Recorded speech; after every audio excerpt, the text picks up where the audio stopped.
Hello and welcome to my YouTube channel, Sleepy Holographic. Today I'm going to be showing you how I am making a $3 ice sculpture for my Halloween party.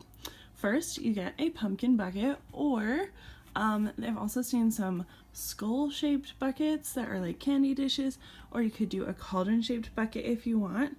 That's up to you. Then I am going to use this Dollar Tree glass vase. I'm just going to put it inside the pumpkin bucket like this. And then I am going to use some duct tape to hold it at the height I want, which is actually going to be higher than this so that there will be some ice underneath it.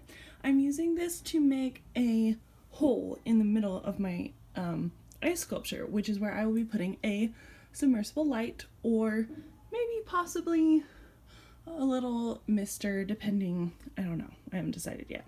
So then after I've duct taped this at the height that I want it, I will fill the bucket with ice and put it in the freezer. Sorry, I will fill it with water, and then I will put it in the freezer full of water.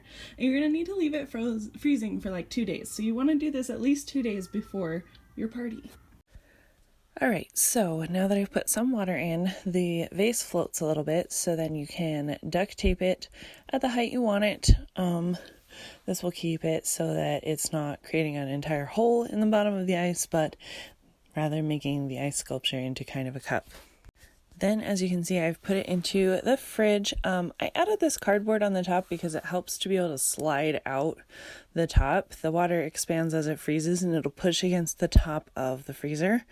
If you want to, you can also tape something like this on. I just put it in there. Okay, so now it's been 48 hours, taking it out of the freezer. You can see that it shifted a little bit towards the front, the glass, but it will still work. So what we're going to do next is put it in the sink and run some cold water into it.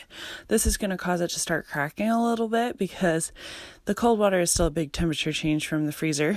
Run a little bit of cold water into the vase part, and then wait a couple minutes. Well, just wait like 30 seconds, dump it out, run some more, dump it out. And what I'm going to do while I'm doing that is try to kind of spin the vase in my fingers until it like loosens off of the ice, and it should be able to slide right out. Here you can see slid out the ice, here you can see I've slid out the vase, and you can see that there's some water pooling underneath the ice where there were cracks between the bucket and the ice, and it's getting a little bit warmer. We don't want it to melt too much, so I'm going to move to the next step, which is just trying to cut this pumpkin bucket off of the ice. I recommend using something a lot sharper than I had. I just used pliers. It wasn't great, so then I switched to a knife. The easiest way is to slide the knife between the ice and the bucket and then just cut it from that angle instead of trying to cut it from the outside. Now you're always going to want to cut away from you. This was the only picture I could get to show how the knife slides between the bucket and the ice, but cut away from you. I'm wearing gloves for how cold it is. It won't protect you against a knife, so be very mindful of that. Be careful doing this craft. Then cut it all the way around the bucket, kind of like a flower. You're going to peel back the plastic, open it up, and you can then dump out your ice. I'm putting it directly into the cauldron in which I'm going to serve drinks. I'm going to put it on top of a bowl to make it kind of sit up higher in the cauldron. The bowl is upside down, so it kind of makes a place for it, but you can also put it directly in.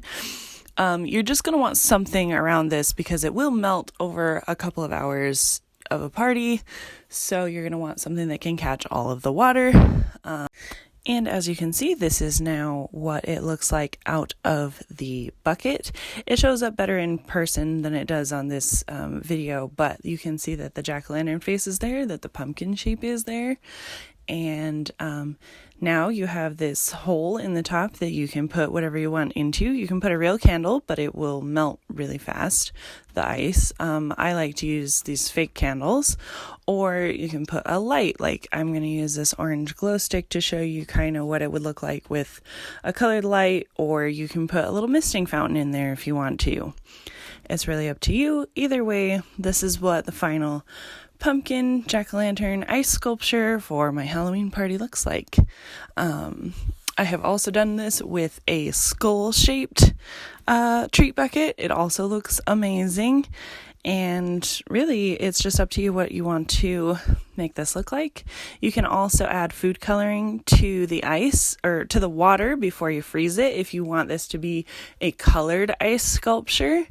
And if you really, really want to get fancy, you could actually freeze whatever drink you're doing. I don't recommend freezing anything that is carbonated, but if you wanted to do like fruit punch or something, you could freeze it in the pumpkin bucket on the first step, and as it melts, it's just more of the drink going into the punch bowl. So I hope you enjoyed my pumpkin jack-o'-lantern ice sculpture for my Halloween party today. Let me know if you try this out or anything similar, and please subscribe. Thanks for watching. Have a great day.